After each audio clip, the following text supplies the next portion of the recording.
नमस्कार दोस्तों, एक बार फिर से आपका स्वागत है हमारे चैनल दाहोद पर।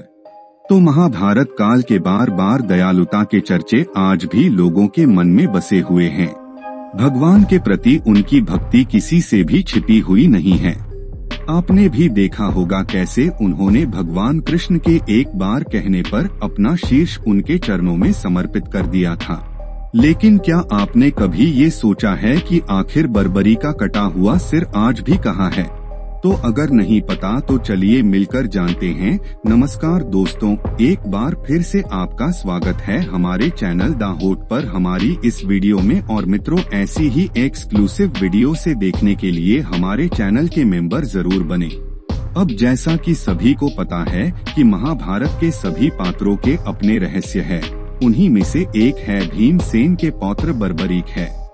बता दें कि भीम के पुत्र घटोत्कच का विवाह देते राज्य मुरा की पुत्री अहिलवती से हुआ था, जिन्हें मौलवी और काम क्रांतिका के नाम से भी जाना जाता था।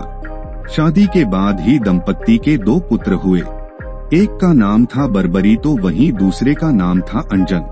वहीं केशव ने बराबरी के जन्म से पहले ही मारवी को वरदान दिया था कि तेरी कोख से एक शूरवीर का जन्म होगा जिसे रणभूमि में कोई भी हरा नहीं पाएगा। वो सर्वशक्तिमान बड़ा ही दानवीर और उसका नाम पृथ्वी के सर्वश्रेष्ठ धनुर्धरों में शामिल होगा। और तो और वो अर्जुन और कर्ण से भी बड़ा योद्धा होगा। उसके 3 ही बाण काफी होंगे।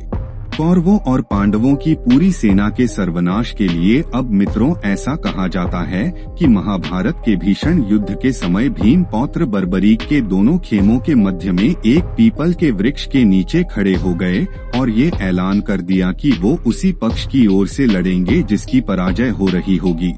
बर्बरी की इस बात पर भगवान कृष्ण चिंतित हो गए, और ऐसा इसलिए क्योंकि जब अर्जुन और भगवान देवकी नंदन भरवारी के सामने उसकी वीरता का चमत्कार देखने के लिए उपस्थित हुए, तब बर्बरीक ने अपनी वीरता का गुण दिखाया था।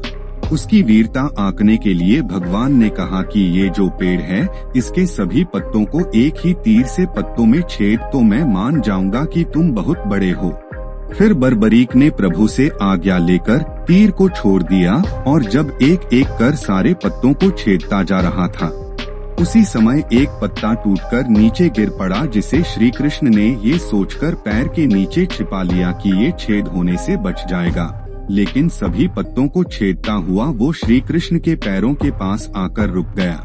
तब पुत्र बर्बरीक ने कहा था, हे भगवान, आपके पैरों के नीचे एक पत्ता दबा हुआ है, कृपया अपना पैर हटा लें क्योंकि मैंने तीर को सिर्फ पत्तों को छेदने की आज्ञा दी है। इस तरह की धनुर्विद्या को देख भगवान कृष्ण के मन में प्रश्नों का सैलाब उठने लगा। लड्डू गोपाल को जब ये बात पता चली कि बर्बरीक अपनी प्रतिज्ञा के चलते सिर्फ उसी पक्ष का साथ देंगे जो पक्ष है पराजय के करीब होगा, तब वो समझ गए कि अगर युद्ध में कौरव हारते हुए नजर आए तो फिर पांडवों के लिए ये संकट की बात होगी, और अगर जब पांडव बर्बरीक के सामने हारते नजर आएंगे तभी वो पांडवों का साथ देगा। इस तरह वो दोनों तरफ की सेना को अपने एक ही तीर से समाप्त कर देगा।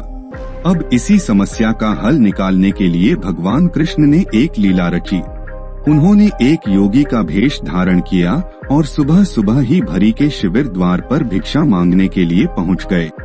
वहीं जब बर्बरी को सुबह सुबह योगी के दर्शन हुए तो उसने योगी को पहले तो प्रणाम किया और फिर बोला, योगीराज मांगिए, आपको क्या चाहिए, जिस वक्त प्रयास करेगा कि आपकी हर इच्छा पूरी हो।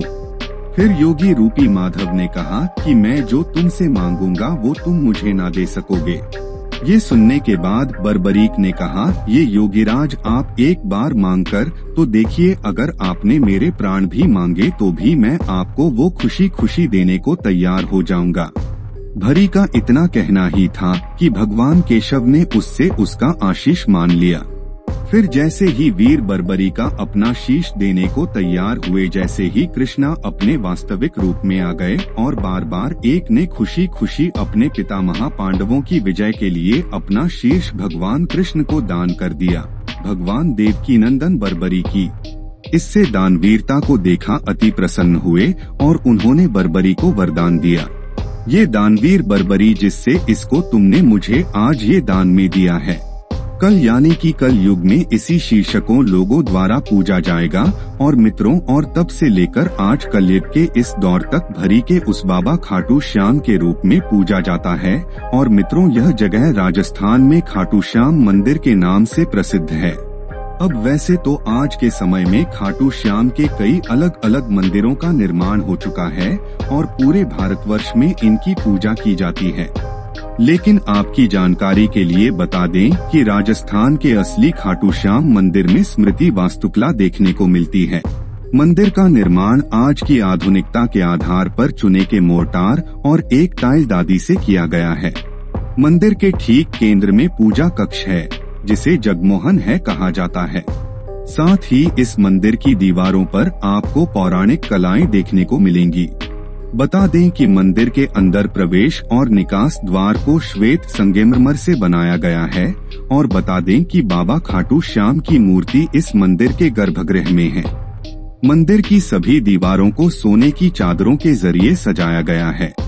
मंदिर परिसर में ही आपको एक सुंदर सा भव्य बगीचा देखने को मिलता है, जिसे श्याम बगीचा के नाम से जाना जाता है। और मंदिर में पूजा अर्चना कर दे या फिर मूर्तियों को चढ़ाने के लिए फूल है, इसी बगीचे से मिल जाते हैं। इसी के साथ मंदिर परिसर में ही श्याम कुंड भी स्थित है, जहां पर भगवान का ये शीर्ष मिला था। मान्यता है कि इसमें डुबकी लगाने से श्रद्धालुओं के सभी दुख समाप्त हो जाते हैं। इस मंदिर के करीब ही भोले बाबा और भगवान कृष्ण के 2 और मंदिर भी है। और मित्रों, अगर आप खाटू श्याम मंदिर जाना चाहते हैं तो आप अक्टूबर से मार्च के बीच में कभी भी जा सकते हैं। और आपको बता दें कि खाटू श्याम का ये मंदिर राजस्थान के सीकर जिले में स्थित है। ऐसे में गर्मी के मौसम में वहां पर जाना आपके लिए सही नहीं होगा, क्योंकि गर्मी में राजस्थान के सभी जिलों का तापमान काफी बढ़ जा भी अक्टूबर से मार्च का समय यहां जाने के लिए अच्छा और घूमने लायक माना जाता है। इसीलिए साल के इन महीनों में यहां भक्तों का तांता लगा रहता है। तो मित्रों, आज हमने जाना कि इसे कलयुग में कहाँ रखा है। बर्बरी का कटा हुआ सिर। अगर आपको यहाँ दी गई जानकारी पसंद आई हो तो इस वीडियो को अपने मित्रों और रिश्तेदारों के साथ भी जरूर साझा करें और ऐसी सभी धार्मिक और आध्यात्मिक कथाओं के लिए जुड़े रहे। तो मित्रों, फिलहाल आज के लिए बस इतना ही। अब इजाजत दे। आपका बहुत बहुत शुक्रिया।